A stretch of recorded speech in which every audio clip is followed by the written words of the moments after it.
Hi, we're here on Memorial Day 2022, and we're going to be talking to Mom and Dad about the move from Canada. Speak very loud because there's background noise. There's some background noise, so we will need to speak loudly and enunciate, and let's kick this off. Hi, Mom and Dad. Welcome. Hi. So my first question is, this happened in 1970, correct? Late November. Late in 1970. In November 1970, okay? Right. And Actually, the reason you were living in Canada, okay, right? Yeah. Galt, Yeah. and you decided to move to California. Why? The weather. Because Dad threw his back out on New Year's shoveling snow. And that was one of the deciding factors. Also, our friends, Sonia and Adolf, and Kitty and Bob, also moved out here. And 2 years earlier, in '68, when you were only a little tyke, we came out here for a visit. And then we decided we had to put in our papers, but it took 2 years for our papers. Those were the visa to move The to visas California? and the police report we needed from Germany, so that all took a long time for the papers to come. Okay, so when did your papers come through? 2 years later, Oh, Yeah. so you moved Well, almost immediately when the papers came through. we couldn't move immediately because we still had a house to sell. And when our papers came through, we only had how many days? Yeah, when our papers finally came through, it took 2 years, on and off. Health examinations and my job history and everything. But when they eventually came through, they gave us only 30 days to move. And that was just impossible. We had a house to sell and furniture, and I had a little workshop in the basement, and I had to get rid To of all solve that. all So that. 30 days were completely impossible for us. So we pulled a little fast one. A stunt. One weekend, after we had the papers, one weekend we piled in the car, and we drove to Buffalo, New York, which was only across the border, say 100 miles. And we went across the border and presented our immigration papers. And they stamped it and issued a green card right there on the border and did everything the legal way. So we were officially immigrating to the United States. And then we went to the zoo in Buffalo and spent all day there. And at night time we went across the border again to Canada. And then we were visitors in Canada. Oh, so you lived as visitors for how long? Oh, then we took months before we actually did our move. Yeah. So that was near the beginning of the year, and then you didn't move until I November. think it was in summer, That was sometimes in it summer, was in the summer. when we got the papers. And then very late in the year we actually made our move. So one of my favorite parts of the story is hearing about how you packed the van and planned it out. Okay. Oh yeah. We bought a van from the Bell Telephone Company in Canada for $300. They had a whole fleet, and I guess they replaced it, and they had a whole parking lot full. And I went with a friend, Al Bell, you know him, Al Bell. Yep. We went there and looked at him and had some testing equipment along, and we checked them out, and yeah, bought a van right there for $300. Is it kind of like auctions today where you can start them up and everything? Yeah. You have full access? Well, they didn't know, they were just parked there. Oh, okay. Yeah, but but we- Al knew a lot about cars because he was always. And buying. there was no such thing as a smart check or anything. Yeah, of course not. Yeah. What year was that van? Do you remember? What was that? I think it was 60, but I'm not sure. I remember when I was learning to roller skate how I would hang on the bumper of that van. Yeah, it was still in orange. Well, Yeah. they were all In the the same driveway. color, you know, company color, green. They just painted out the logo on the side. You know, you could still see the logo, but it was painted over. So you then, know. So- then you planned So, yeah. Then we had to sell our car. Our car was only, 3 years old, but it already had rust spots because of all the salt that they put on the roads. So, and then a secretary bought my car, right? Our car. And it was, we bought that new, In 67, yeah, it was a 67 Chevy Malibu. Ooh, Yeah. yeah, that would have been nice today. And yeah. yeah. And it was There would be a green rust outside bucket and today. beige inside, so we could pick it, but we had to wait for it to come because it was custom made type of thing. By the Actually, Tante Battle wanted to give us her car, what was a little Mercedes. But at that time, you couldn't import Couldn't. used cars to Canada. couldn't bring it over. Anyway, that was in 1967. That was Canada's 150th. Anniversary. Was it 150 year? And everybody was supposed to do a special project to celebrate the 150 Canada Day, so to speak. And so we bought a new car. Mom's project was Having Allan. having Allan, and Janet started school. And we planted a tree Oh yeah, we planted a big tree that had to be brought in with a tow truck. with a front loader. The hole had to be dug. And it had to come in when it was icy because otherwise it would have sank into the ground. So the front loader, like a skip loader, dug the hole, brought in the tree and planted it, and then it was a big tree and it cost $100 at that time. $120. Ooh. Oh, man. Yeah. Yeah, it was bigger than any of these. Oh yeah, way bigger. What about So- this bigger one? And what kind of tree was it? A silver maple. Oh yeah. That when the wind blows and the leaves move, they they look like they're They're shillering. silver, yeah. So Wow. so where were we? Anyway, then this van, we had to figure out how much we could take. So And Dad so- measured the van. So we measured the van, the lengths, the heights, and the width.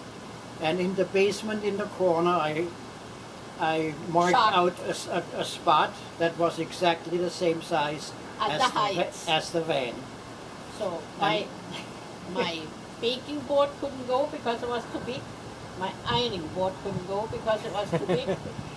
And nothing on the roof? So we had to get all that stuff away. Ironing boards, you don't move coast to coast anyway.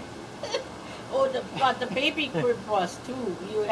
We gave a whole load away to one of those auction places, but we never heard anything back. The whole truckload full of But stuff. we moved Janet's dollhouse, Oh yeah, that's right. and that was about 3 feet.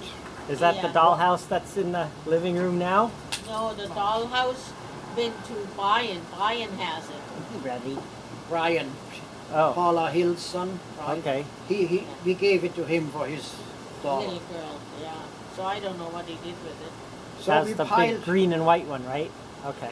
we Yeah. piled boxes and everything we wanted to take in the basement in that corner, and we stacked it up, upside down and right side up, and we stacked it up so it exactly filled that spot that I had marked out there, so we knew that's the way it goes into the And van. then there was a platform in the van where the kids could have a seat and sleep and play.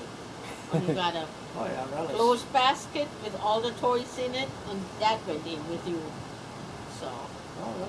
That was me and Janet in yeah, that you and Janet. in that Yeah, little you had space. yeah, right behind the 2 seats in the van. Yeah, and he had you had a- 2x4, so nothing could slide forward, that kind of stuff. So Very that's- safety conscious. So that van was completely empty, right? When you bought it, it had no seats and no. seats. Well, it had the two. Yeah, it had The 2 two seats in the front front. seats. Right, but I mean in the back, it was No, just no, it was no. And bare. there was no requirement for It was a um, it was a cargo. safety. It was a cargo van, you know. Okay. Yeah. Okay, so it fit in the way you planned it, or Yeah. did you, or and, did the? and on top of it, it was double shift. double couplung, Oh. you know, when you... Yeah. Oh yeah, standard Oh, transmission. I don't remember that Well, about it the van. fit in exactly Because the way when we stopped planned it, on a stop sign, I couldn't hold it. I had to hold my knee. except we paid absolutely no attention to the weight. And he parked all his tools on the one side where the axle goes. Ah, yeah. So Oh, that yeah. was We the ha- preparation. We haven't even gotten to that part of the story yet. Okay, And so so 2 weeks before Thanksgiving in 1970, about 6 o'clock in the morning, we took off. and your house was sold at that point? Yeah, I was still waxing the front door. Oh. I didn't want to leave. Actually, it wasn't really sold yet, but No. we gave it to a lawyer. A realtor. A lawyer. There was no escrow like here, you know.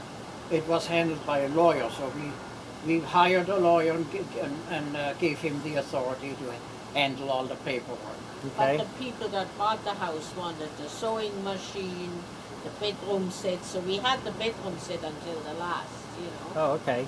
So we had quite a few things in the house. Yeah, yeah, you're right. A lawyer sold the house, but he didn't handle the escrow part, you know.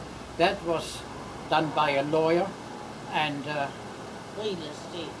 the real estate, Howie Schmidt. Yeah. And then we actually left before the sale was final. He'd be happy to know that you still Is that remember taking his too name. long there? Well, Yes, nope, we're still going. There's somebody going up on the wall. Yep. Is it taking too long? No, we're still going. I'm just checking the battery every once in a while and making sure it's still recording. Okay, so about 6 o'clock in the morning, 2 weeks before Thanksgiving, we left the neighborhood. We Said said goodbye to all the neighbors before. You know. Oh yeah, my neighbors took all my baking board. We had pretty good relationship with in that. It was a small, nice community. So you left the neighborhood. including the Bells. Remember? Yep, of course. Okay. So the first day we drove to. No, the Bells didn't live there anymore. The red hair lady lived there. Bells had already gone to Canada before us. But you still knew the Bells, We knew the obviously. Bells, yeah. Yeah. So anyway, we knew all other neighbors, and that was all handled. So the first day we drove to Windsor, Ontario, on the border, across the river from Detroit. There was the Ambassador Bridge in Detroit, connects Windsor in Canada and Detroit in Michigan. We drove across that bridge, and that time, although we had a whole van load full of stuff, we had no trouble because we We already had the paper. we already had the papers. Well, funny thing is, years later, Scott and I had trouble crossing that border in a van because of our work stuff, and we didn't have a full van, but that's a story for another time. But same place. Same place. Ambassador Bridge, huh? Yeah. Yeah, that was a popular place. So we drove all the way to the outskirts of Chicago on the first day. And we then stayed in a motel. we checked into a motel, we went to sleep there, and the next morning there was about 6 inches of snow on the ground. We thought we would get away from that stuff. And you didn't expect that? No, No. no, not at all. Because we didn't have snow at that time in Canada yet. Yeah. So that was just... But it was dreary. November was always dreary in Ontario. So, And then we went pretty good.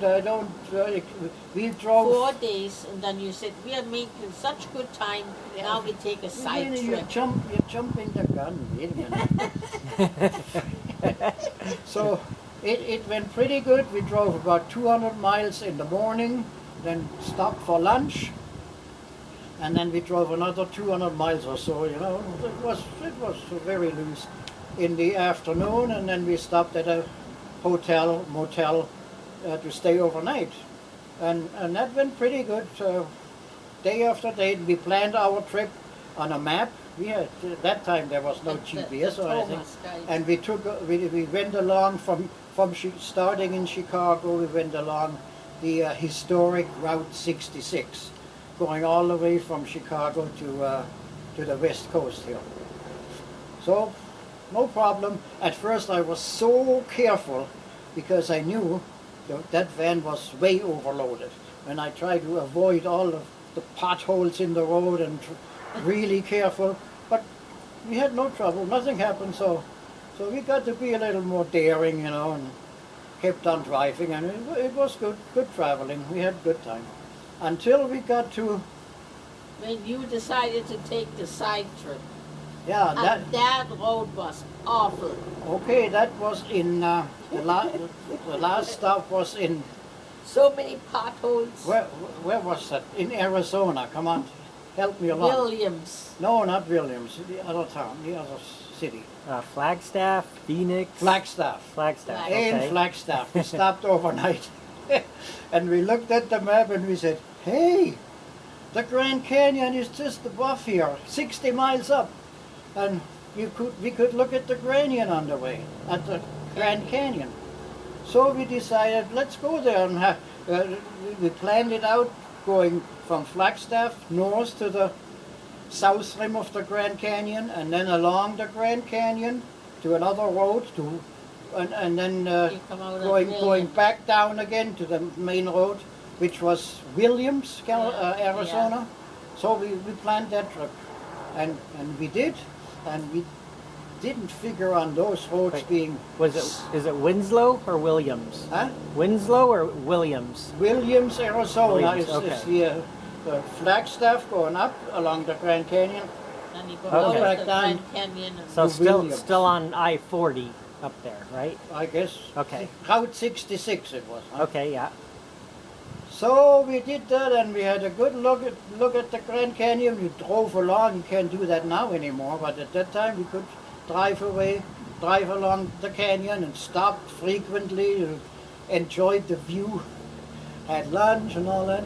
And then in Grand Canyon Village, Angel Lodge. the road started going back south again to Williams, and we started going down there, and about 10 miles down on that road, we broke down with the van. The axle broke.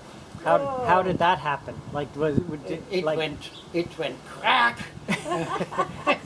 and there we sat with a and broken axle. it just ground to a halt? Yeah, oh yeah. It Did you just- know? Did you know right away what had happened? Yeah, Yeah, I think, kind of. I think he had a hunch. I mean, yeah, the wheel was just kind of grinding and not turning. With all the potholes going through that road until we got there, that was the big thing. He tried to avoid, most of the holes, but Those roads were awful along the Grand Canyon. That did it. Steep roads and lots of potholes and turns this and really corners. bad road. Yeah. So we were broken down on the road, and that was getting in the evening, late afternoon, So then we So- called about the so- road so- truck. I left them sitting there on the side of the road, and I hitchhiked back to A phone. Grand Canyon Village. Don't forget, at that time we had no cell phone, we had no GPS, nothing. So I hitchhiked, and I went to the only small car repair place in that town, and I told them what happened, and they had a tow truck. They went and picked up the van and towed us back to So With the weight and all? all our